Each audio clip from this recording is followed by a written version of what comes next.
What's going on, Jerome's? Take a look at the updated 2021 NFL draft order. Now, usually we wait until all the games are done, but the Vikings are pigeonholed. So they are currently in that 7-seed wild card, baby. The hottest jambalaya you've ever tasted. Woo! Let's go. After a 1-5 start. So the Vikings, their draft position is sort of nebulous. Either way, they're not going to be in the top 18. They're going to be in the playoff team, wherever they slide, wherever you finish, it's whatever, right?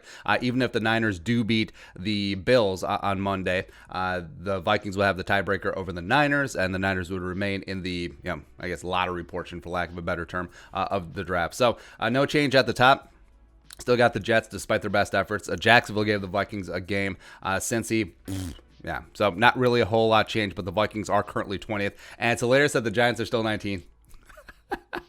Even though the Giants are projected to win the NFC East, but yeah, it's whatever at that point. So as we've been doing, updated the order as well as do a mini mock draft and see what could and should be available for the Vikings. So let's get on. So starting at the top, I don't think there's going to be much change. Trevor Lawrence, no matter what, has been the number one overall pick for 3 years. Not even the Jets can screw this up, although Darnold did look pretty good on Sunday.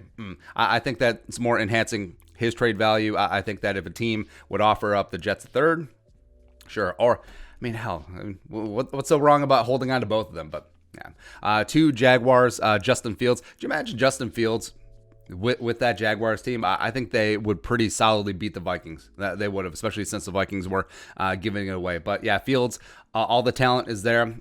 Big arm and also great athleticism as well. Had himself a great game at Michigan State this weekend. So yeah, I think that he's going to be the pick. Now, our concerns about him are still founded, but I don't know, Jacksonville getting their QB of the future. Do it for Duval.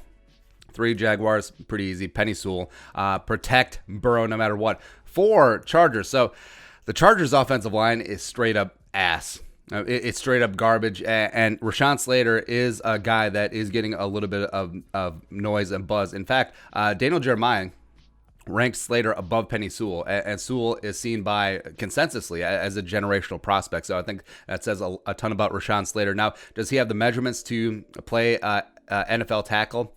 I don't know, but the kid is super feisty. He likes to get after. I do like him a lot. So even if they kick him inside, it's like, well, you're spending the number 4 overall pick on a guard. Look at the Chargers offensive line, man. Got to protect Burrow. 5, Cowboys, Patrick Surtain, pairing him up with Trevon Diggs. Alabama getting back after it. I think that's pretty easy. You could make a good case for Caleb Farley or potentially some help on the defensive line. Could you imagine Kwity Paye? Kwity Paye with like Aldon Smith and DeMarcus Lawrence. That's gross. That's gross. Also, I do think that Paye could potentially kick inside in some certain packages. 6, Eagles. So haunted by DK and Justin friggin' Jefferson. So don't screw this one up. Jamar Chase for Jalen Hurts. See what I did there? Face. 7, Panthers. So could go quarterback here. Would fully understand if they went Zach Wilson, even though Zach Wilson had a tough time against Coastal Carolina in the Panthers' own backyard. But I don't think that's so much on Zach Wilson as it is that Coastal Carolina got themselves a defense, man. Yeah. So they decided to go cornerback here. Caleb Farley, who was an opt-out from Virginia Tech, but great press man cornerback. Pairing him up with Troy Pride, I think that they would have something going on for the future in Carolina. Plus, I mean, that Carolina defense, they are fast and they like to get after it. I know you could say maybe edge, maybe Kwity Paye for all the reasons that we listed before. But also, God, could you imagine? So Derek Brown, Kwity Paye, Brian Burns, and Yetter Gross-Matos. Come on, man. That's disgusting. Number 8. So the Falcons do get Kwity Paye, just trying over and over and over again to find some sort of edge rush presence in Atlanta consistently. And you could say maybe quarterback since there's going to be a new GM, a new head coach there. But I think they're going to try to run it back with Matt Ryan for 1 or 2 more years. Maybe they look for a quarterback in the second round. I wouldn't be mad at that. 9, Dolphins. So this is the pick from Houston, which, man. Someone help Deshaun, but regardless. But the Dolphins have a young, fun team. I think they're going to make the playoffs. They're on the inside track. I think Tua is going to be a future star in this league. But yeah, Brian Flores gets himself a quarterback of that defense. Micah Parsons, linebacker from Penn State, where you're just going to plop him in and he'll play there for 3 downs. He is legitimately the next Eric Kendricks, Luke Kuechly. He's going to be great. 10, Broncos. J.C. Horn, cornerback from South Carolina. Now, Vic Fangio loves some cornerbacks. Plus, you are in a division with Mahomes and now Justin Herbert. So you're going to have to do something to get after it. So J.C. Horn, big physical cornerback, really like his game a lot. 11, Washington, get their quarterback of the future. Zach Wilson comes off the board. Ron Rivera gets his guy. I trust Ron Rivera. I do not trust Scotty Turner. But Wilson does have some weapons right away. So you got Scary Terry, as well as you got Antonio Gibson. So build this kid an offensive line and see what happens, as well as like a second and third wide receiver. Sure. 12, Lions. So they also go QB of the future because they will have a new GM. I think that the Bloom, even though Matthew Stafford, congrats, threw for 400 yards.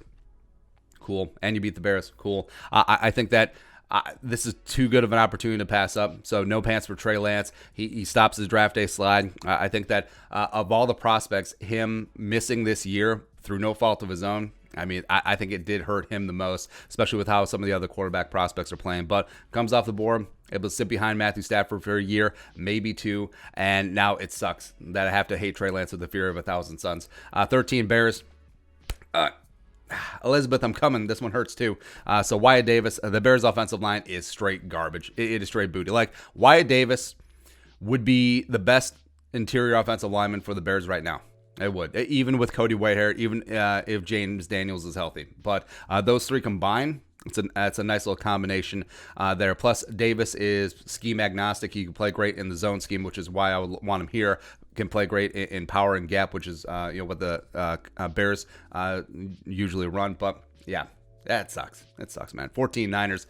So Greg Rousseau, ooh, I love it, man. I love it. Ironically, his game does remind me a ton of Charles Haley, but consistently being able to get after it on that defensive line, and that's going to be a lot of fun. That's going to be a lot of fun for Shanahan and company. 15. So Cardinals picking up a toy for Kyler. So Kyle Pitts. Double back-to-back Kyles, Cat from Florida, but getting just that big red zone target, that great tight end. When's the last time the Cardinals had a good tight end? It's been a long, long time, man. So Kyler gets that security blanket underneath to go with Kirk on the outside, to go with Hopkins, to go with Andy friggin' Isabella, to go with the remnants of Larry Fitzgerald, the great one. So, yeah, getting after it offensively. 16. So the Patriots, now they could go a number of ways here. You could easily see them going Jalen Waddle or one of the wide receivers. They do need some help there. But I don't think that they're sold on Cam. I think this is going to be just a one-year rental. And obviously, they're not sold on Stidham either. So dip into the SEC East. Kyle Trask, the Heisman Trophy frontrunner, just putting up Lulu numbers in the big bad SEC, taking care of business. And ironically, so Kyle Trask, he really does remind me of Drew Bledsoe, and Bledsoe was the guy that Belichick kicked to the curb once Tom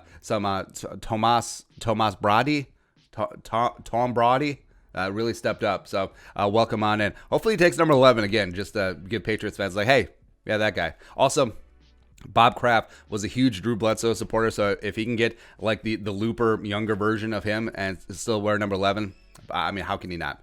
17, so the Ravens. They got to just keep trying, man. You can't keep drafting front seven defenders. So keep getting a wide receiver. Terrence Marshall, big-bodied, outside the numbers guy, would do well in Baltimore weather. Also, the weather of the AFC North. I think that would be a nice little get for Lamar Jackson and company. Pair him up with Marquise Brown. Maybe Boykin steps up. Maybe you give James Prochet and Devin Duvernay the time of day. I don't know. 18 Raiders. So, man, the Raiders, they can't rush the passer outside of our guy, Max Crosby. Clelin Ferrell's just been a disappointment, and they picked up both of the Atlanta castoffs. But Owusu Koromora, I think that Jeremiah is just too good of a value to pass up here. He's a linebacker in name only, kind of a big safety, great in coverage. I think that he can add some size to his frame and be a real leader on that defense for the Raiders. And like we said, they are in the same division as Herbert now, as well as Mahomes. Oh, yeah, that guy. So having guys at all three levels who can cover, well, maybe not so much the D-line, but having linebackers who can cover is going to be an absolute premium in that division. So 19 Giants picking up Devonta Smith from Alabama. Yeah, get a playmaker for Jones. Need that. Now, ideally, it would have been Terrence Marshall dropping here, but Devonta Smith, Waddle, Smith's doing himself some really big favors with his play as of late in the absence of Waddle. So next, so I got the Vikings at 20. So what do you do, right? So I know, well, how are you going to get a good player at 20? Well, let's see who's on the board. Lots of options. So Waddle will be a ton of fun. I'm not too concerned about that ankle. He'll be fine. Darisaw is there if you're looking at offensive line. I mean, this is a very deep offensive line class. So you got Eichenberg, you have Cosme, you have Leatherwood, you have Vera Tucker, the guard, who can play a little bit of tackle as well. Has been playing tackle this year for USC, as well as if you want to go defensive line, go Jordan Davis from Georgia. You go Jay Tufele from USC, who we didn't even list. Joseph Asai from Texas, physical freak. And there's a lot of options here. Plus, you could even go Mac Jones if that's your cup of tea. I would be okay if they did go Mac Jones in this situation. I think he's a great distributor. I think that he would certainly benefit from a year or two behind Kirk Cousins. Like we said, the wide receiver 3. Rondale Moore, be a ton of fun. Rashad Bateman, give it to my baby. Or Sean Wade if you want to go cornerback. I mean, there are a lot of options here, and this is a textbook trade down scenario, especially if a team is jonesing for one of the offensive linemen, or say Asai, or even Mac Jones, right? So lots of options here. And this is what we've been trying to impress the entire time. Well, you can't get your quarterback in the future. This is a deep quarterback class, man. You draft a quarterback on day 2, Desmond Ridder, Derek King, Kellen Mond, etc. Or wherever the Vikings pick in the first round, there could be a guy. Like, I wouldn't be shocked if the Vikings are at the 20th overall pick, if Kyle Trask, maybe even Trey Lance, as well as Mac Jones are available. So, don't miss me with all that. You can't get your guy, right? You can certainly get your guy. Plus, look at this sexiness on offensive line. Yeah. So, what are the Vikings going to do in this spot? Well, since this is going to be a stick and pick, not a trade out, ideally, it would be a trade out, maybe a second round pick that you gave away in the Yannick in the freaking Ngakoue trade. But at that spot, Eichenberg is super intriguing. Samuel Cosme would be great in the zone scheme, but I think he's a little bit raw. But Darisaw, for me, I think is the pick. Absolute physical freak at that left tackle spot. Now, you could potentially kick him inside if you do like Ezra Cleveland at left tackle, or keep Cleveland at guard where he's had success and just plant Darisaw at that left tackle spot. If Reef stays, you can put Darisaw in at left guard, or Reef in at left guard. Either way, you have lots of options, and it does just feel like the Vikings offensive line is just un piece away. I think Darisaw could be that guy. And taking a look at the rest of the first round just for funsies. So the Buccaneers picking up Christian Barrymore, interior defensive lineman out of Alabama. Now, he's a bit of a utility guy, can play a little bit of nose, although they do have Vita Vea back. But I think that he is more of the Ndamukong Suh replacement. Can penetrate, but also is very solid against the run. Just a nice meat and potatoes defensive lineman for Tampa. $22. So you already got your defensive piece in Micah Parsons. So now protect Tua Tagovailoa. So you pick up Liam Eichenberg from Notre Dame, pair him up with Austin Jackson. That's a nice little bookends of tackles for the Dolphins going forward. 23 Colts. So, I mean, you could see them going Mac Jones here, except they may believe in Jake Eason. I don't know why, but anyways, they pick up Jalen Waddle in the spot. I think it's too much value to pass up. Ankle will be fine, and effectively he will be the T.Y. Hilton replacement. Him and Michael Pittman paired up long term. Woo! Paris Campbell. Why the hell not? Next up, Titans 24. Rashad Bateman goes to the Tennessee Titans. Him and A.J. Brown. I don't think Corey Davis will be back, even though he's playing out of his mind since they didn't pick up his fifth-year option. 25, the Jets. So you already got Trevor Lawrence. Now it's time to protect him. Samuel Cosme, a physical freak tackle from Texas, pairing him up with another physical freak, Mekhi Becton, the last year's first-round pick coming out of Louisville. Again, that's a nice athletic duo for the Jets and Trevor Lawrence. 26, Jaguars. So you already got Justin Fields, so get him. I'm not just kidding. Get him a defensive lineman. Pick up Jordan Davis from Georgia, making the trip down from Athens to Jacksonville. Plop him on in. Nose tackle. Stuff in the run. That's a great start to rebuilding that Jaguars defensive line. Even though they look pretty damn good against the Vikings on Sunday. But yeah. 27.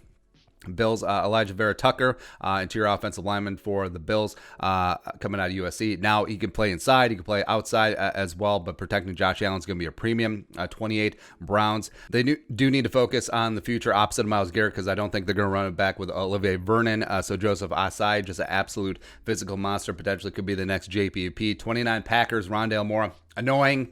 annoying. 30 Chiefs picking up Sean Wade, cornerback out of Ohio State. Now it could play inside, could play outside. Nice little addition to the Chiefs secondary. 31 Saints picking up Asante Samuel Jr., a running mate for Marshawn Lattimore going forward. And lastly, Steelers, Mac Jones, black and yellow, because Big Ben can't play forever, man. He really can't. And you do not trust the quarterbacks behind him at all. Like, you trust Mason Rudolph as far as you can throw him. So Mac Jones makes it 6 quarterbacks in the first round. But the Vikings, like we said, clear trade down spot, but getting Christian Darrisaw in that spot, I think he could and should be the missing piece of the Vikings offensive line. And you saw just the glut of talent. Like, there was a dozen names that we were pretty okay with at that point in time. So, I mean, there's always talent in the first round. I think this draft is shaping up to be a very talent-heavy class in the top 50. So if the Vikings could and should potentially get back into the top end of the second round, I think that they will have tons of opportunities to pick up contributors for this team moving forward.